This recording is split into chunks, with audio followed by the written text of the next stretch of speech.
All right, we just wrapped up a really great episode about Maranatha's last decade in Kenya. Over 1,200 structures completed and more than 2,100 volunteers. Why did they go to this country? We also talk about some of the cultural clashes you face when you enter an area that has such deep-seated traditions. And what keeps people coming back over and over and over again. All right, let's get to this episode.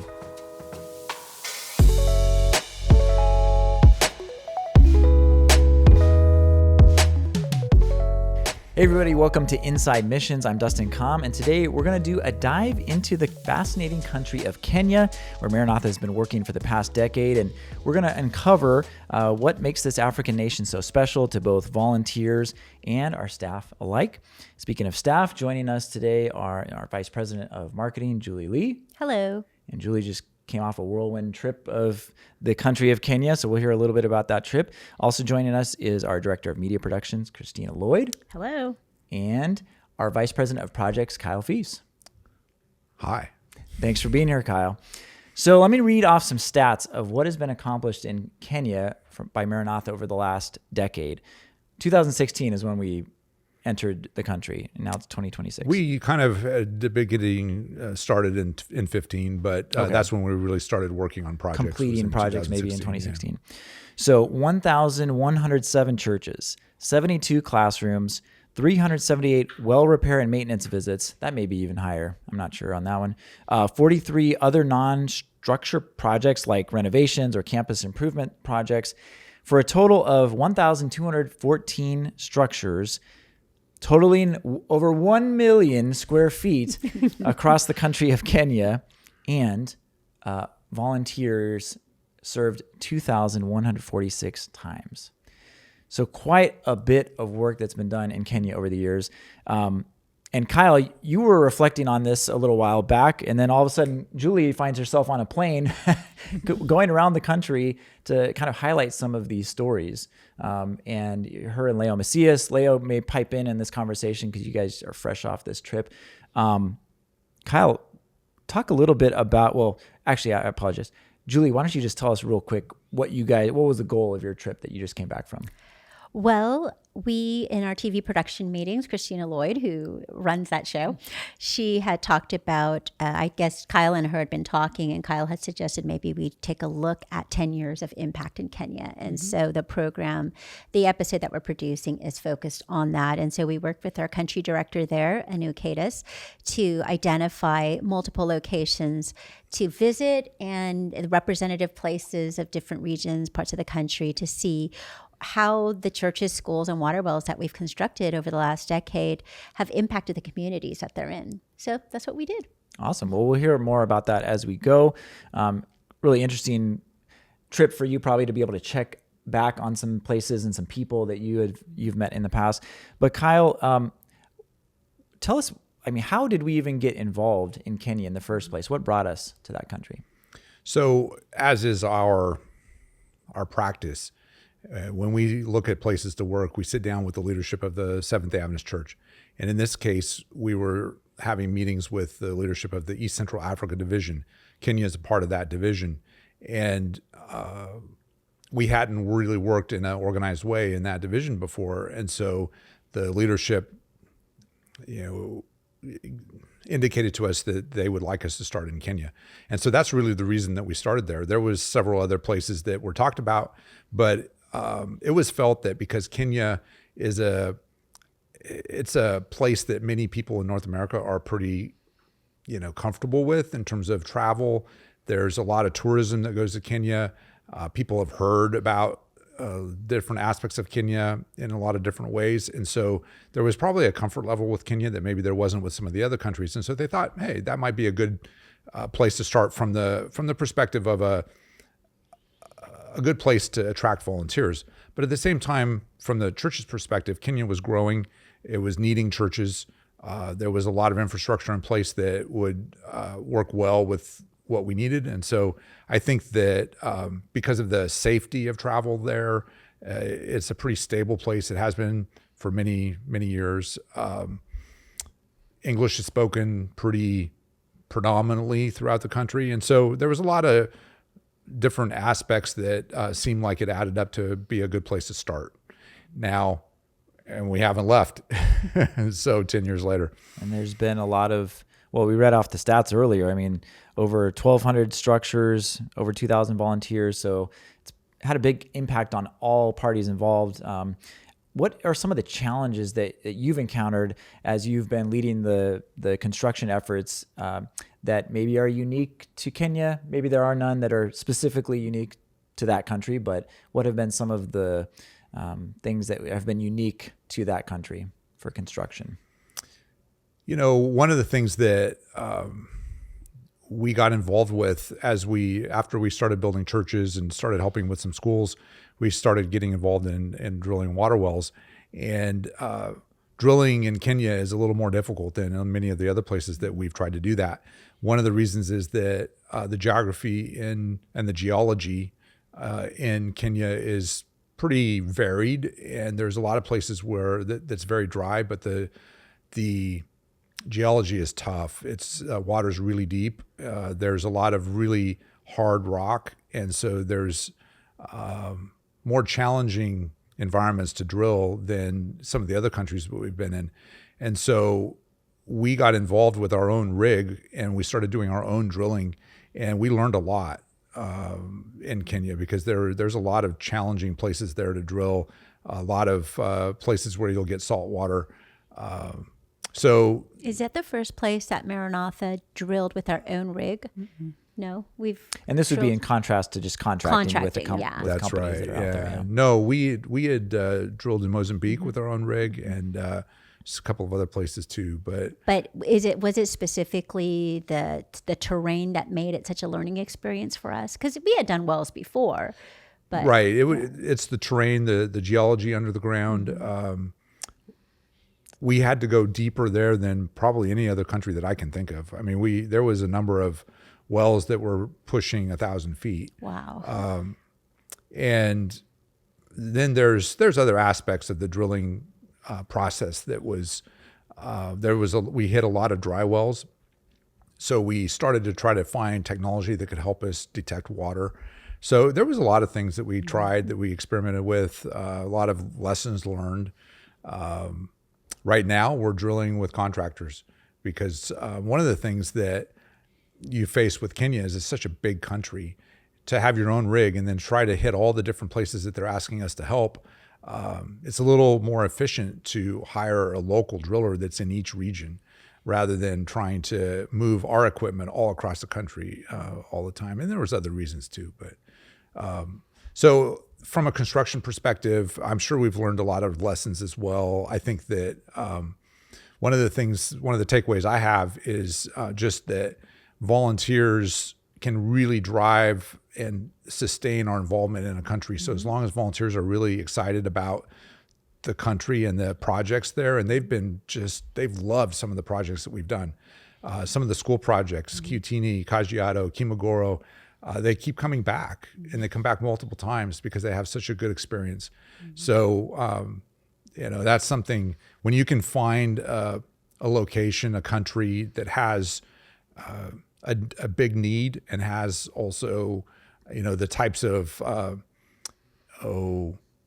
the opportunities to go on safaris and see the animals and things like that, but then also a place that people want to keep coming back to. It's a great combination. What about? Oh, go ahead. I don't know. I mean, yeah, we were kind of in our pre-production meeting. We were talking about that. What makes Kenya this magnet for people? And we have friends, or not friends, but volunteers that we know well, who actually go back on their own or go back to support different things that they've encountered while on a volunteer project with us, because they've fallen in love with the different projects we've done. And in addition to the things that you talked about, we were wondering if it's perhaps also because I think most of our volunteer projects there have been at schools, right? And so you've had all this interaction with those kids who are just so friendly and excited, and they develop a bond with the students and the teachers there in a way that's really unique from perhaps building in a more isolated location. So do you think that could have been it too? I think that's a big piece of it. We've done just a couple of church construction projects, but like you say, most of it has been where people can actually, interact with the children, and it might be a boarding school. And so it's just a great environment, a great opportunity for people to have those kinds of and build those kinds of relationships that are so valuable to the volunteers and something that they want to keep coming back to. And I think a lot of them were existing schools, so you can see the conditions where the kids are learning, where they're living, where they're bathing, and all of that. And so to be able to compare that to what we're offering them is, I think, pretty powerful. Yeah.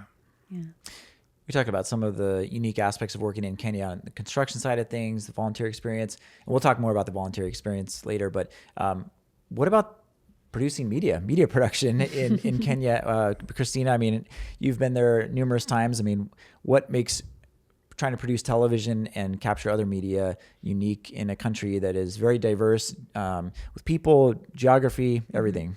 I think the diversity is what makes it very unique. Sometimes when you go to a country, the country is a little bit more homogenous. And so you might get the feel for the culture and it's the same everywhere. Whereas in Kenya, you can be in sort of the northwestern part and you get these rolling hills and the people there are a little bit different. And I think the tribes are very distinct and they've really maintained a lot of that heritage. And it's very visually interesting to be able to, show the Samburu or the Maasai or all of that. So I think it's interesting to kind of dive into the different regions and to tell the stories in a way that maybe, if you go to a different country, you telling a story, it's going to be the same. The context is kind of the same, but here you got to really make sure you're telling the context exactly. And I think it's important for people to understand the context that we're telling the story in. And so I think in Kenya, we've had the opportunity to see a lot of different things, to go up to, the northern part where it's desert, and the search for water there is different than in other places. So it's No, it's just been, it's a lot of material. We were there 10 years and we haven't run out of stories to tell. Yeah. And even as far as media production, communicating different languages, whereas there might just be, one primary language in one country, and obviously English, like you mentioned, also Swahili is spoken widely. But if you're in one of the rural areas with the tribes, I mean, you have to do like a double translation to get it to English, and that's always fun. Producing TV. Yes. Or even finding somebody so we do these interviews and it's like finding somebody that can give us transcripts of exactly what they said. It's very challenging. All right. So when you think about what makes Kenya unique, we've worked in Africa before. We're working in Africa right now and in other countries. What do you think has set Kenya apart in a way that I think that there's a lot of countries that we go into where there is an immediate need, like, okay, we're going to go and we're going to build a certain number of churches and schools, drill water wells. But there's something different about Kenya. What is it that you think makes Kenya so unique when you look at the big picture of the country and everything that it represents? I think that there's something about Kenya that is very kind of, when you picture a mission story, it's kind of what you would encounter in Kenya. Like classic. Yeah, classic. And it's just such a place where you go and you're going to meet people in the metropolitan city of Nairobi, where it looks just like the United States, malls and people dressed in the clothing that you and I are wearing. But then you head out to the bush and you're encountering people who are wearing tribal clothing, and they're very much, their lifestyle is still very much centered in this, ancient way of life where you have these tribes and these chiefs and this pastoralist lifestyle, nomadic. They're walking around with their livestock and living in manyatas, which are the kind of the homes that they live in, that they shape out of sticks and mud and other found materials. And it's just frozen in time in a way that you may not see that somewhere else. I've been to Zambia. I haven't been to as many African countries as Kyle and Christina, but and I have been out in the bush in Zambia, and you do see the homes there, and there is kind of that preservation of life before modernization. But there's just something unique about kind of the tribes people you meet. I don't know, wouldn't you say that there? And so it's just intriguing in that sense. You definitely feel like you've been transported in a way that perhaps you don't see somewhere else. So I think that's definitely interesting. Thank you for catching where I was going with that kind of vague question. After I asked, I was like, I could have been more specific. But yes, I mean, on Kenya's tourism website, it says that they have about 42 tribes, but other sources say it could be a range, like 40 to 70 different people groups in Kenya. So very unique. And I think, at least in my experience in other countries in Africa, for whatever reason, it's just not as apparent or visually, at least, even though I think probably people have an identity that's tied to one of those tribes, it just seems like it pops more in Kenya for whatever reason. And our volunteers have experienced that. I mean, that's something that they have been able to participate in various aspects of the tribe's culture, and that's been a fun aspect of that experience. And I think we have to really give credit to our team there. I think they're very good at finding ways to let the volunteers experience the culture there. And, it'd be easy to just come in and go to the building site and build. But I think our staff there really tries to find ways for the volunteers to learn about the culture, to experience the culture, and to not just be on this construction site sort of in a vacuum. So I really give kudos to them and I think that's why people come back, is they've had such a great experience. And the experience is not just, we had great accommodations and the food was great. It was, I learned a lot about this culture. I was able to immerse a little bit into this culture, and I fell in love with it, and so I want to come back. Well, go ahead, Kyle. Well, I was just going to say that because Kenya is such a big tourist destination, they have a huge infrastructure in place to handle that. And that is perfect for us. So, in some of the other countries, you're not able to easily get busing. You're not easily able to have these nice excursions after the project, or all of the other things that really help us to have successful projects. That's just baked in there in Kenya, and it's all over the country, and it really helps a lot. So we're able to facilitate mission projects really easily there. And frankly, there's also investment from the outside into Kenya in a lot of different ways, which makes infrastructure, roads even. Yeah. I mean, the first time that Christina and I went down to the Kajiado, and you went to the Kajiado school in southern Kenya, it was a really bumpy, terrible road. And then the next time we went, it was a nice paved highway. So a lot of investment there that's making some of that easier. The interesting cultures and the people in unique settings of Kenya have also, as we've experienced it, also raised some questions in our minds about our interactions with the people there, especially when we talk about some of the remote people groups that we have been able to, help and experience some of their life.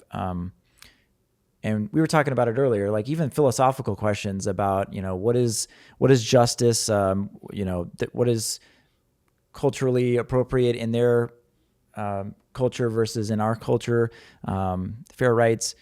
And we've kind of wrestled with reconciling our American values with the values of their cultures as well. And an example of that is the tradition of female genital mutilation, or FGM, that's in the Maasai culture. As we approached the aforementioned Kajiado Adventist School Project Rescue Center, that was something that was at the forefront of the reason that the school existed, and this marriage ritual that girls often undergo at young ages, child marriage, some heavy topics that are completely foreign to us.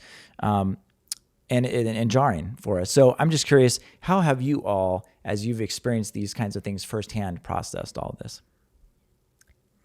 Well, as we encounter that particular thing, I'm the father of 3 girls, and so you think really seriously about, it's not something you just like dismiss in your head, and so because there were efforts there. Mostly amongst some of the church members to start something to help these people, these children. We felt let's support them, let's help them. They need some additional infrastructure, they need some assistance, and so it's a worthy cause. Let's help them. And I think that it wasn't necessarily us coming in saying, "Oh, let's do this." It was supporting what they were already doing. Yeah, we weren't the ones saying we must stop FGM. They were already doing it, and which is kind of our style anyway. We never really initiate. We're there to support what's already there. But we could certainly. I mean, it was certainly something that I think we all felt really good about getting behind and saying, hey, let's help this. And it's been gratifying to see that at least some kids have been able to be helped. So, yeah, I think that I would say, I mean, I haven't been to every country in the world, obviously, but like as far as the context of Maranatha's work, I would say India is a place that gets my wheels turning a lot about kind of society, culture, and the clash of cultures. But really, Kenya, though, more than anything, every time I go there, I think a lot about the norms of our society here versus the norms of their society there, living standards, tradition, and FGM, of course, being a big thing. And it's obvious to us. I mean, it's something that is painful and done to young girls. And so that feels good to be able to help that. But you are also still kind of butting up against a tradition that's a huge part of their culture. I mean, when I was just in Kenya recently, we were in Illoret, which is in the northern part, and it's a very remote part. People are very isolated there, so there isn't a ton of interaction with outside of the tribe there, which is the Daasanach tribe. People were preparing for the annual celebration of FGM and things like that, and the mothers and girls were all preparing for this big ceremony, and that was really strange to kind of come across and feel horrified about it, and yet it's part of their rituals. And when reading up on Kenya, I think it is one of those countries where these tribes and their traditions are still a very, very, very central part of their life. And so it was interesting to go into these settings where it's really rural, and let's not even talk about FGM, but even changing kind of their way of life, which is just even let's talk about water. Women spending all their time going to get water. And it's, this kind of like their one big task that they do all day. Not the one big task, but one of their big tasks that they do all day is kind of a form of social interaction with other women as they're waiting there to get water at whatever sand scooping that they do from the dry river bed. And it consumes quite a bit of their time to do that, which when we provide a well, it cuts that time down so small. And then all of a sudden, women have a huge part of their purpose, I guess you would say, in their life and what they do all day. It's gone. And so then there's nothing to replace it, though, because they're in the middle of nowhere. It's not like they can go to the local supermarket and find a cashier job there or something. So all of that kind of makes me wonder, kind of think about the changes we bring, which are so positive, and we know they want it because they're asking for it, but then kind of what are the ramifications of that down the road? And yet we don't want to not do it, right? And so every time I'm in Kenya, I think a lot about that. Like, how are we slowly changing their culture, their lifestyle? And there's sometimes a question of whether or not it's good or bad. And I mean, I think we always lean towards the good because ultimately it's improving their life, it's improving their health, but it's changes. And it just makes you wonder, will there be an African bush to go to one day, or will it just look like mainstream, developed nation with strip malls? Well, I mean, I know we're a long ways from that, but I think a lot of it comes down to choice. I think when you look at things like FGM, that's not a choice that those girls are making. But if somebody makes a choice to live in a lifestyle, even if it is counter to the culture that I choose, to me, that's a choice that they should be allowed to make. And if they choose that, if those ladies want to still go sand scoop because that's a great time and they get to, have their girl time, that's a choice that they get to make. But being forced to, I don't think that we should ever limit opportunities for people to have opportunities. But it's a choice then on their part. They can choose then to have an education or not. If they would like to still go and herd goats, that's great. That's a great option for them. But if they would like to do something else with their life, having that choice is important. So to me, it comes down to whether something's being forced on people based on culture or circumstances. Like what we think is best for them. Yes, versus them providing opportunity and them having the choice to decide what they would like to do with their lives. Yeah, and I will say when I was in the northern region in Marsabit County, where we were based in Illoret, but kind of going out to the different villages there, and we've talked about Illoret quite a bit. If you are a supporter of Maranatha, you're probably familiar with that village, but it's just this very, very, very remote area with the Daasanach people. what made me feel better was when I visited one of the congregations, and then the village elders were there to kind of greet us and thank us for building a one-day church there, which we were in the process of doing. And then they also said, we would love for you to build us a school. And so obviously they want that progress. And so that's great. On the other hand, I remember being in Zambia when we were in another country, but, in the bush of Zambia, where we had built a church for them. And these girls coming to me and saying, we've received an education. Now what? Because they're in the bush. I mean, you, Christine, and I have talked about this too. It's just interesting. It's just interesting to think about. You can receive an education, but if you're still living in the middle of nowhere, what do you do with that education?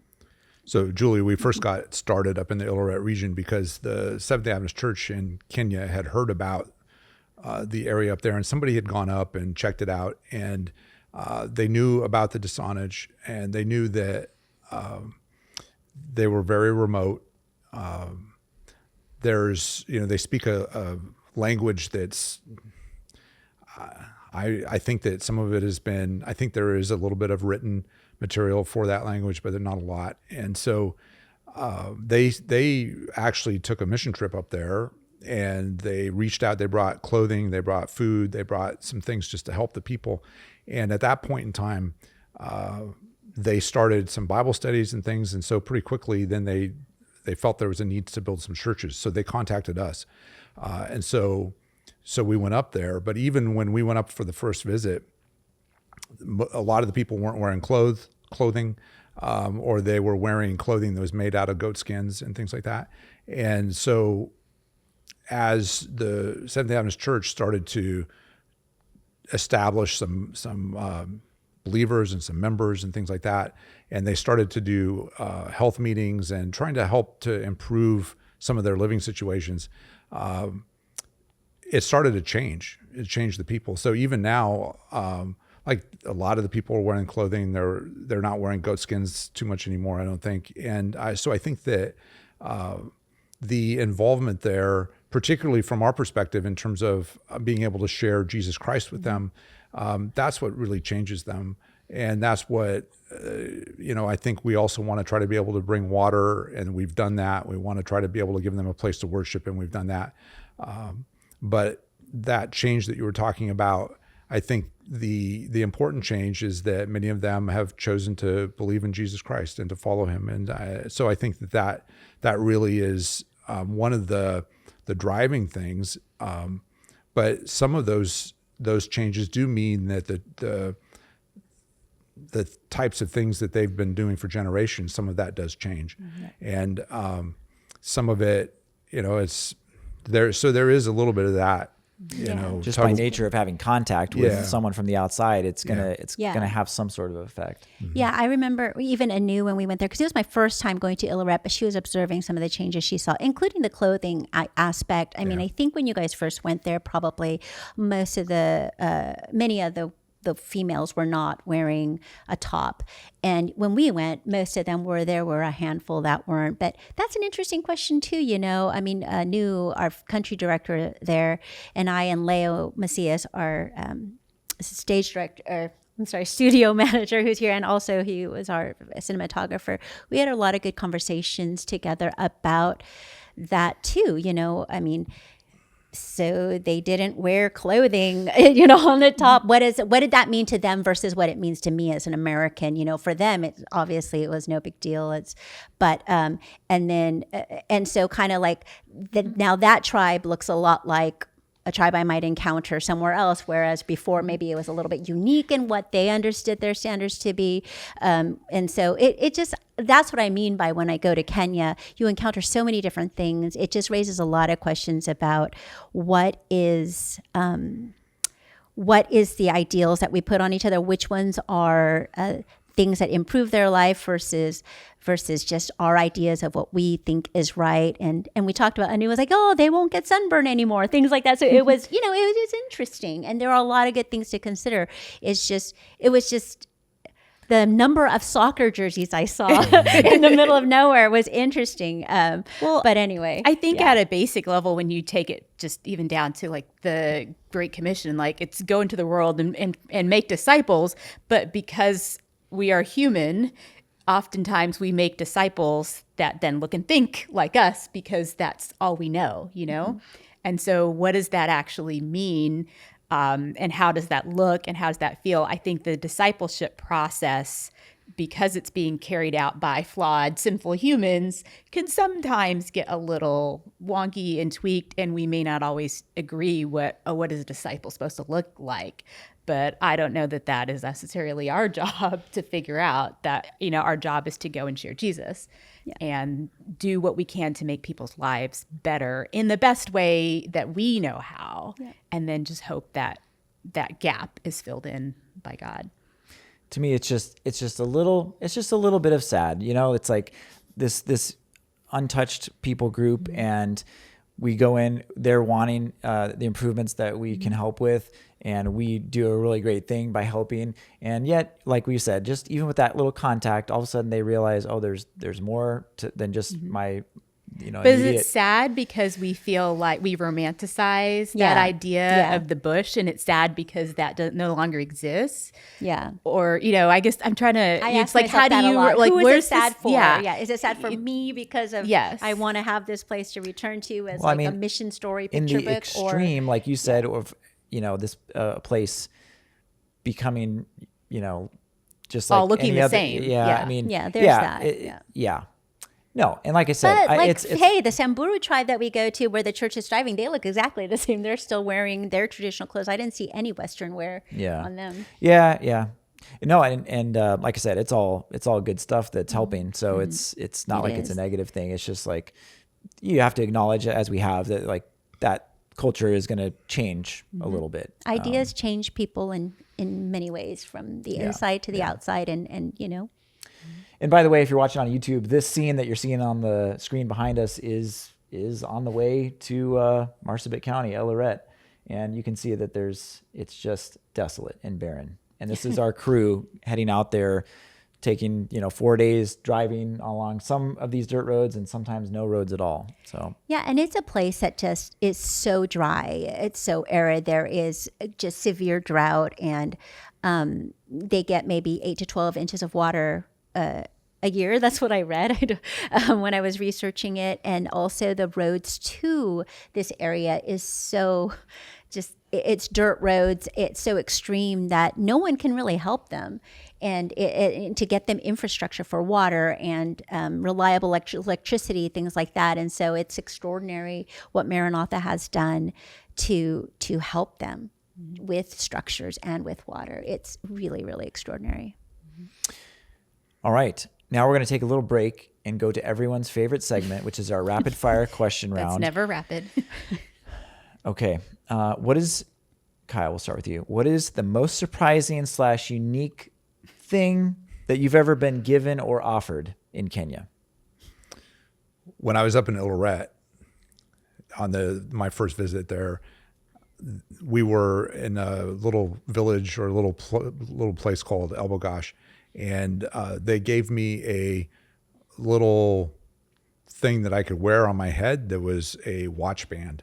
So it was this metal watch band, and they had kind of fashioned it into some headgear kind of thing. And so I think there's a picture of it somewhere. But see right there, it's like that could have been an authentic artifact, and there's some watch band that's in his gift, That's what I'm talking about. I saw I'm just that. kidding. I have a picture of a girl who was wearing it, and it had a watch band, and I wondered, where are they getting the watch band? It's this metal watch band that's hanging in the middle of her face. And Kyle, why aren't you wearing yours more often? And we should say that the clothes that they may be wearing are usually donations that have been shipped up to that area. Yes. And obviously there's no stores that they're getting them from. Yeah. But. Well, sometimes they are able to, if they go to a place where there's a village or something, that sometimes they are able to buy some clothing, and a lot of that stuff gets packaged from different parts of the world and brought there. Then they buy it, and it's used clothing, that type of thing, or it's donated, fast fashion, like you said. That's what I read too. Yeah.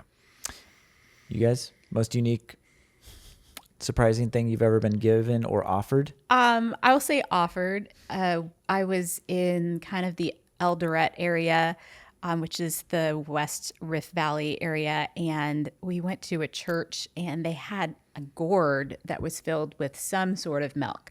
I don't know the animal that produced the milk. I don't know how long it was in the gourd. And luckily the pastor, I think it was, we were coming into the village and I think we were supposed to partake of it before, talking with people. And luckily the pastor stepped in and he took one for the team and consumed whatever was in that gourd. They say it's buttermilk because I Is it received buttermilk? a gift of an empty gourd, that same gourd. And they said it's actually very difficult to find. You can't get those anywhere, and they give it. It's kind of an honored gift, and so Leo and I and both got one when we visited. They didn't actually give me the gourd. They were just offering me a beverage, and I declined. And I don't know. I mean, I've already on previous podcasts I talked about. When I went to the Kajiado Adventist school, they dressed each of us in typical Maasai costumes that the girls had sewed for us, and they got the wrong one for me, and I had to try to squeeze into a too small dress in front of everyone. So that's the most unusual thing. Christina and I also had a goat, not sacrificed, but offered to us to eat, which we were able to get out of. But we had met the goat, and so it was complicated. Yes. Yeah. I think for me, Kyle, you may have gotten one of these when we were in Eldoret together, but it's the little seat that you can carry with you. It's got a little strap. It's a wooden seat that you can. It probably sits like 8 inches off the ground, and you just set it down like wherever a one-legged stool. Yep, wherever you want to sit, and you got a seat with you. So. I saw a lot of men actually out in the bush carrying those around with them, with a long stick that they use, a walking stick, and that in one hand, and the little stool in the other hand. Yeah. Leo got gifted one of those on this trip. I was a little jealous. I was given a new name, actually. That's I was given the name of translated. It means blessing. So I thought that was pretty cool. Kyle, you are a blessing. We're going to call you Blessing. Okay, 5 minutes later, after the first rapid fire question, if you could go on vacation to Kenya, we've gone to Kenya under some extenuating circumstances. It was rough travel, here and there, camping, whatever. But if you could actually just go, and not related to Maranatha's work, what would you do in Kenya?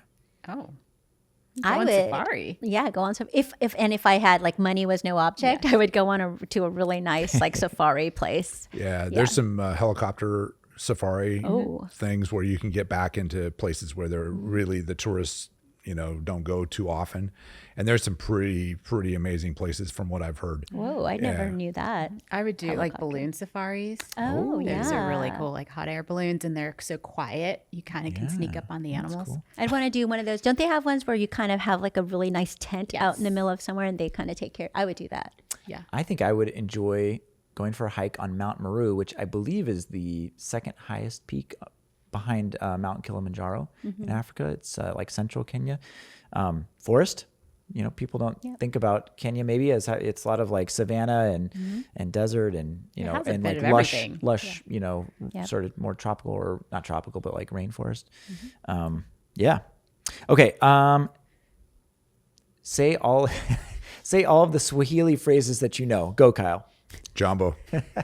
You took mine. Asante. Yeah. Asante sana. That means thank you. I did happen because my first trips were with Maranatha were 2 trips to Kenya right off the bat. So I've kind of ingrained a few in my mind. So habari yako is how are you doing? Whoa, and then fancy. Sabato and Gemma is, and there's some Kenyan brothers and sisters that go to my church. So I will say Sabato and Gemma to them. So I've been able to lock it just means happy Sabbath. I think they say mambo when it's I learned this trip you say jambo when it's people you don't know, like when it's kind of strangers, and you say mambo when it's more familiar or something like that. I could be getting that totally wrong, but we need a fact check. I've never heard that before. Well, someone was lying to me. What is a stereotype of Kenya that is absolutely true? Oh, wait. I just received a note from Leo who said Mount Kenya is the second highest peak. Oh, you know what? Meru. It's Meru County. Thank you, Kenya. Thank you, Leo. Oh my goodness. Thank goodness for fact checking. I got you. Yes. Yeah. Okay. Leo and I were there together as we drove past Mount Kenya in Meru County. That's probably wrong too. We went to Meru County where Ultimate Workout was. I don't know if Mount Kenya. Justin's been to Kenya. Have I been to Kenya? I don't know. We should probably I'm move not on sure. from this I'm not sure I've topic, even been there. 'cause just keep digging that hole deeper. Yes. So a stereotype about Kenya that is absolutely true. That is absolutely true. Yeah. I don't know any stereotypes about. I guess I would say people like just think of the safaris and game parks, and Yeah, those are just that it's, amazing. Those are amazing. Yeah, and the Great Migration, if that could be a stereotype of, people think of Kenya, they think about the Great Migration, or they think about Masai Mara, that type of thing, and that's phenomenal. If you see, and I haven't seen it probably to the scale that some people have seen it, but that's to see that many animals moving together is pretty wild. And the stereotype of maybe you see, Maasai warriors walking down the street. Absolutely. You see that if you're in the Yes. right part of the country where we're just driving down the road and you'll see some Buru or Maasai gentlemen who look like warriors just walking down the street like it's just a Tuesday. But it looks epic. It looks amazing. Yeah. All right, last one. What's your must-have survival item if you're heading to a remote part of Kenya? Toilet paper. For real though, you Valid. guys. Yes.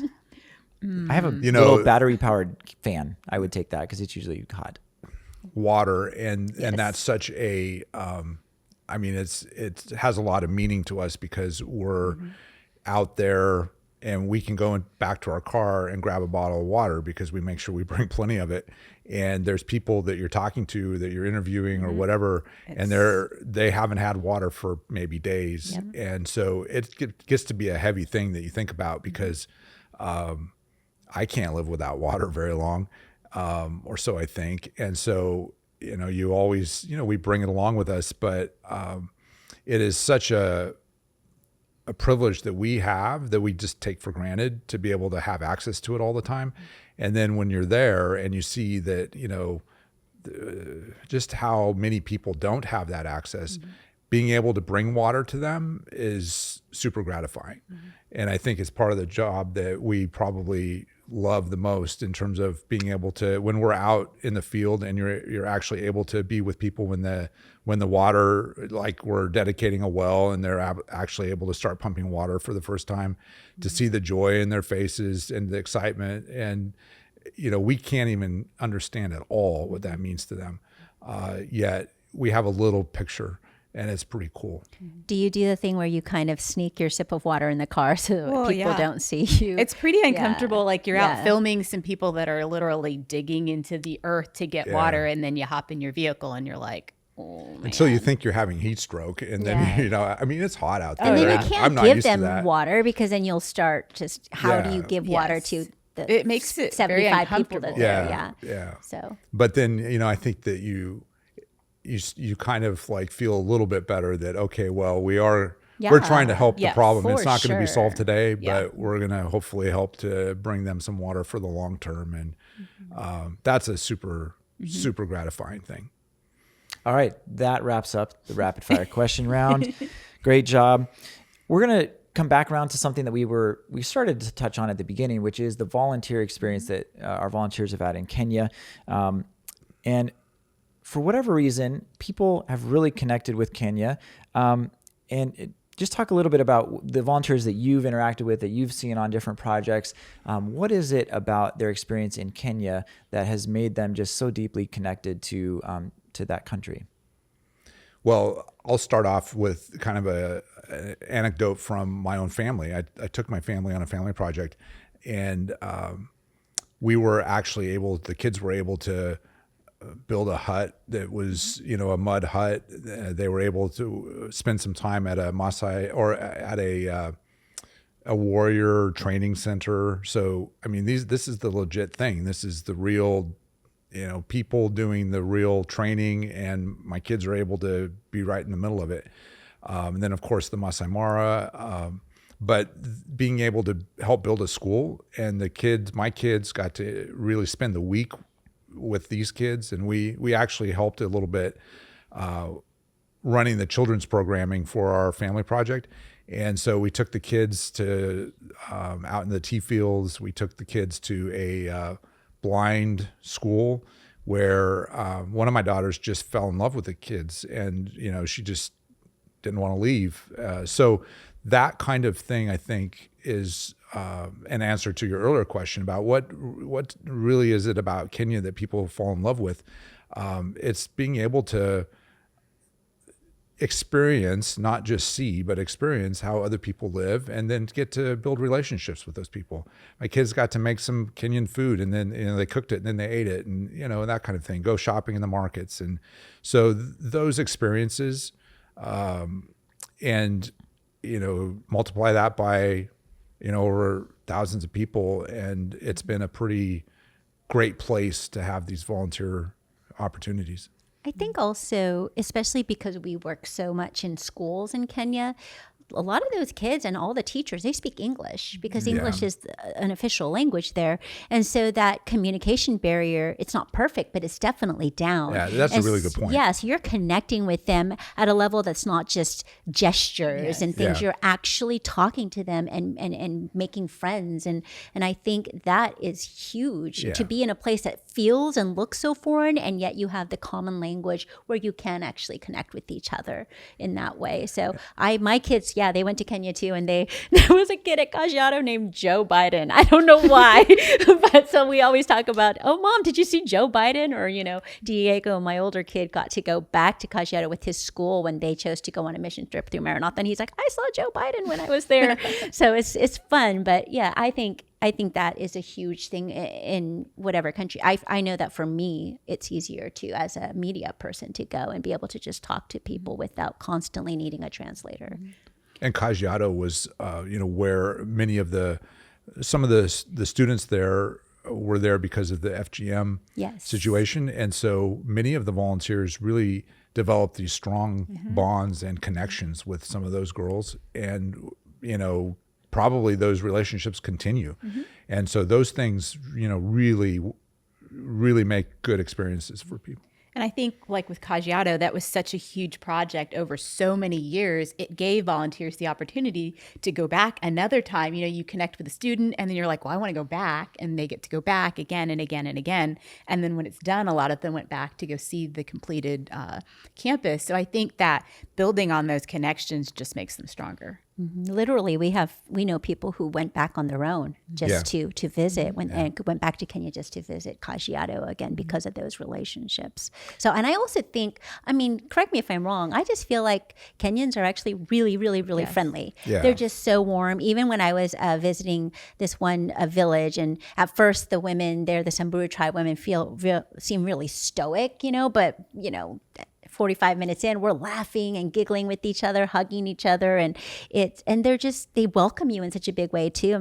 If you watch our television program, you see that when you enter a village, they're receiving you with dancing and singing, and it's just so joyful and so incredible that they would do that for us, and you just can't help but fall in love with it. So I was going to ask about that exact thing because I've experienced that. That's been I think everywhere we go, people are so appreciative and grateful and really genuinely happy that we're there and getting to know us and all of that. But certainly that's the case in Kenya too. I agree. Kyle, you talked about all the different experiences that your family got to take part in. And Christina, you mentioned earlier our volunteer support team there in Kenya, kind of facilitating those opportunities and those moments. What have you guys observed about our team there in Kenya that really try to create really special moments for our volunteers that will enhance and maybe even deepen their understanding of not just the work that they're doing, but the people that they're serving? I think they have a broader sense of our mission, and that it's not just about volunteers coming and laying block, and that it's about more of a holistic approach, and they kind of understand the marketing behind why volunteering is important. And so they work really hard to try to find those experiences or create those experiences for the volunteers. So I think that there's a certain amount of intentionality in saying, okay, here we are in this country. What are things that we can do that could deepen people's connection with the local people or their understanding of the culture here, and then facilitating that. And I think that can happen anywhere, but I think that team especially just does a really good job at that. And they've been able to come up with experiences that make volunteers fall in love and connect with people there. It's a great group of people that are there. Julie, we briefly hit on your trip that you just took around Kenya. You're not back even like a week, maybe. I don't remember when you got back, but you were able to visit some specific places that you had been in the past and got to see what had transpired since we were last there. Do you mind sharing just a couple of those sites and those stories? Sure. I was able to go to multiple different parts of the country. There was a lot of flights that were taken, but well worth it just to visit places that we had worked previously. And it was really inspiring and gratifying to see the impact that Maranatha has made. One particular place that we went, Eldoret, is I think it is one of the lush green tea plantation type of places. But anyway, we were there, and every church that we went to, we built primarily one-day churches in Kenya, and each church was blocked up and done beautifully. They had flooring, and the churches were full, and people just seemed so happy to greet us. And I remember one place that we went to, one of the churches, even the town or village chief, which I guess it's not like a chief that you would imagine of a tribe, because that's what I was always thinking until this trip. But he said he applied for the job, and so he's considered the chief. He wanted to be there to greet our media team, just representatives from Maranatha, to thank us for not only providing the church, but specifically the water well, which was a submersible well, and it had a tank and solar and things. And so just really grateful for the work we had done there. And I thought that was amazing. And then I was just going to note that when we say blocked up, that just means that the members themselves of the church built Yes. walls, so it's now enclosed. Yes, because the one-day church, we provide the steel frame in the roof. Yes. Yeah. And so so that was really great to see. And the pastor who represents that region was just so grateful to us, gushing about the work of Maranatha and helping the church to grow. I was going to say, we were talking earlier about the impact. I will probably need this to be fact checked, but I recall when I was in Kenya, we were looking this up. I think when we started there were about 800,000 members maybe, and I think we're well over 1 million now, maybe 1.2. I know the goal, I think Pastor Ruguri may have said in an interview that I read before I went there, was like, we want to double it, but we're doing pretty well. We are doing really well, and it has impacted the church and helped to increase membership there. So, and specifically, the one-day church has been a huge boon in even starting new congregations that have been birthed out of that initial structure.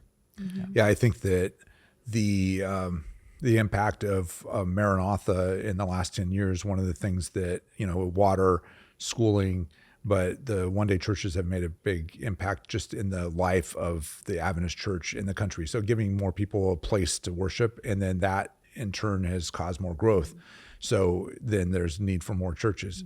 But we've seen actually in the area that Julie was referencing, there's a lot of activity by the members to finish their churches, which has been awesome, in other parts of the country also. But I think that as a tool, that one-day church has been really effective in the country of Kenya. Oh, it's interesting. Like the pastor, when I was in that area of Eldoret, the pastor that was with us, who's in charge of that area, in his interview, when we tend to talk about what our churches provide and about evangelism, we talk about, we want souls in the kingdom. And he kind of flipped it around in kind of a clever term. And he's like, I am out to depopulate hell. And he's like, my goal is to make sure that hell is empty. And I think that's just an interesting way of saying that, like, they're just out there, and these churches are being used as a tool to help them bring souls to Christ. Yeah, when I was in the Illiret region, Marsabit County, and there was a pastor there. I think he said he was a global mission pioneer when he came in 2016, around then. And that's when Maranatha was working, because he had helped to establish churches there among the Daasanach people. And his work was able to establish one congregation in particular, was Siricho, and that's one of the villages that's adjacent to Illiret. And from that church, they were able to grow 3 more churches, 3 daughter churches, which I think is spectacular because it's just this really barren place. And yet people are hearing about the gospel. People are hearing about the power of what God can do in your life. And they come seeking that, and word spreads. And so then he's traveling from, riding his little motorcycle across a desert to get to another location, another village, and preach there. And they're forming a church. And then word spreads to another village. And so we were able to visit all 3 of the daughter churches, plus the mother church, Cerricho. And while we were there, we actually, they were physically building a church for one of the most furthest ones closest to the Ethiopian border, called Lomodang. And it was really amazing. And then when we were there, they actually completed it, and then we invited the congregation that had been talking with us under a tree to walk over and see their brand new church. And they were singing the whole way, and when they got there, they were doing kind of their singing and dancing as they do, and just really celebrating and praising God and thanking Maranatha for what we had provided. And it doesn't look like much because in Illoret, contrary to Eldoret, they can't really finish it because it's just, there's nothing, there's no water, how could they do it, But they're just grateful to have a space that's shaded. And one of the things that the Pastor Stanley, who I interviewed, told me, he said that people recognize that structure as, because it's so rare to see a structure like that, as, oh, that is the place of the Adventists. And he said personally for him, and he's been there 10 years now working in this desolate place, he said, these churches for me are a symbol of hope, that I should continue to do what I'm doing because it's working. And it was incredible to see that. And it makes you think, you're like, you have this group and we think it's something really simple, the structure out there. If they can plant 3 other churches, like what's my excuse, Yeah. We're sitting here at home in beautiful churches, and, my church isn't planting 3 churches. Yeah. And these people that are out there in the middle of nowhere are doing amazing work. Oh, and I also want to mention the impact of the schools that we built. I was able to visit Kiutini, which is a school I was able to see in the early stages of development. I think when I was there, they may have did they have any original classrooms there before we started? Mm-hmm. But I think the thing that I remember being really devastating was the dormitories, the lack of showers, and the kitchen. And it was, we're talking... Was it wood? It was wood that was riddled with holes and dirt floors and just rickety bunk beds shoved into this space. And these girls having to shower outside with buckets and in a mud pit, basically. Mm-hmm. And we pulled up to Kiutini, and I just said, are you sure we're in the right place? Because it was beautiful. It was so lush. And Kyle, I don't know if you want to talk about that project. Well, yesterday in our staff meeting, Julie and Leo shared a little bit about their trip, and they shared a video that they had, just with some clips that they had taken, just to show the staff a little bit about, what this Kiutini school looks like now. And I have seen pictures, I've seen a little bit of video that some of our staff have taken recently, but to see the aerial shots and to see kind of the way that campus has grown up, it just made me emotional because, I remember there's a lot of hard work that went into that, and a lot of problems, and a lot of, there's all kinds of problems in a big project like that. And so all of that kind of came back to me. But yet you see all those kids going to school, living in a place that's beautiful. Before that was a kind of an outpost school that, people sent their kids to, but it wasn't very nice at all. No. And now they live in a beautiful area. They're learning about Jesus. They're learning to equip themselves to be, good citizens in their country. And that's so awesome. Yeah, and it's hard to even put it into words. It is. And I will say that when you first arrive, you think, oh, this is a school that a mission organization built. Wow, it's so nice. Like, people donated to build this. And that's what I was so blown away by that, because I don't think I'd ever seen one of our schools that's so beautifully done with the care and attention paid to the landscaping, the design of how everything was laid out. And And I love that we put in just as much love and care into that school as we would have done for our own schools here in the United States, for our own children. And it wasn't just the bare minimum. Maranatha went all the way to make sure that these kids had the best experience for those years that they're going to live at this school, where they're going to learn and grow in God. And it is really moving to see that. When we were building that school, and of course, at the point where we had to make some decisions about what's the full scope of this project, I remember Don Noble, the president of Maranatha, saying, let's do some landscaping, because these kids deserve to be in a beautiful place, and they will learn. There's a lot they can learn from being in a beautiful place.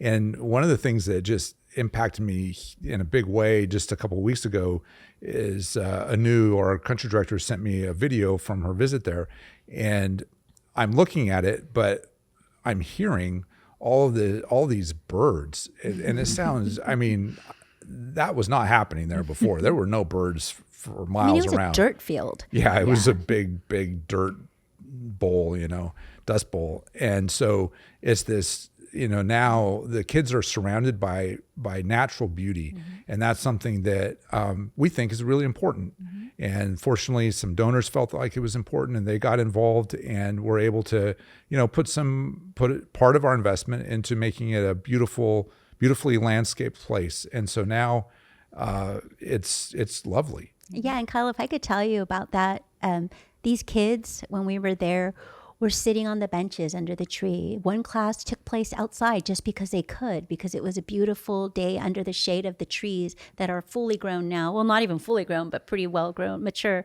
And then they had a break, and all the kids came out and sat under the trees or sat on the many seating areas that we've created. Some were playing volleyball, some were, and it felt vibrant. Yeah. And it felt like a little bit of a paradise for them. And then parents want to send their kids there. Exactly. And it becomes a well-run school, and that's awesome. And it's the same with Caggiato. Caggiato is a little bit younger, so the foliage is not as lush as Chiutini, but same thing. I was blown away by the beauty and the care that we took in designing, and so grateful to the donors who are willing to invest in that. And it's gorgeous. And we're doing the same thing at Kimogoro right now. Oh, okay. We're in the middle I've never been to Kimogoro. of a big project at Kimogoro.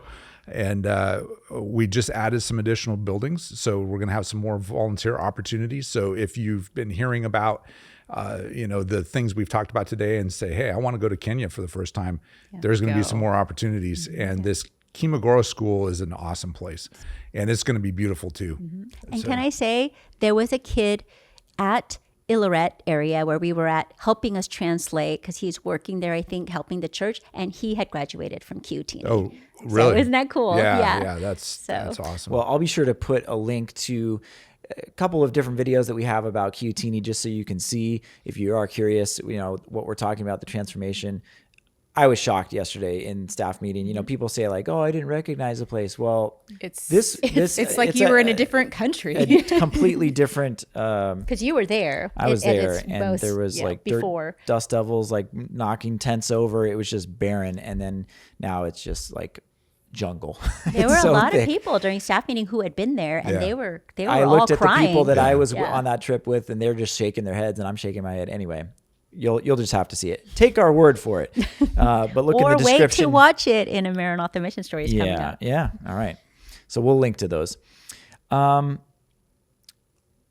think that's a good place to wrap this episode. Kyle, as someone that has been, working to push forward the mission of Maranatha in Kenya over the last 10 years and, reflecting back on all of it, what to you has been most impactful about your experience working in Kenya for Maranatha over this last decade? I had some really touching experiences at the Caggiato Girls' School. I think that I've met some people, some Kenyans there that I'll always remember who've impacted me. I think our staff there in the more than 10 years that we've been working there, they're phenomenal people. And we couldn't have done what we've done there without their dedication and they've committed their lives to the mission of God's work, and specifically Maranatha. And I mean, it's easy for me to sit here and to do what I do in a sense, but to do what they do and all of our staff around the world, it's so hard. And so I think that that's impacted me big. Just the opportunity to be able to work with them. It's a pleasure. It's a privilege. And if they weren't out there, this stuff wouldn't happen. So that to me is probably one of the biggest things.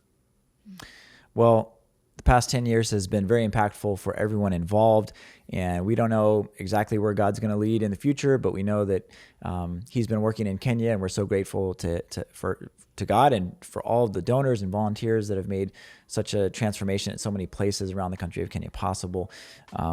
And thank you for listening to this Peek Inside Missions. You can learn more about the work of Maranatha Volunteers International at maranatha.org, and we'd love for you to get involved, maybe come on a mission trip to Kenya, to the Kimogoro Adventist School there, or make a donation.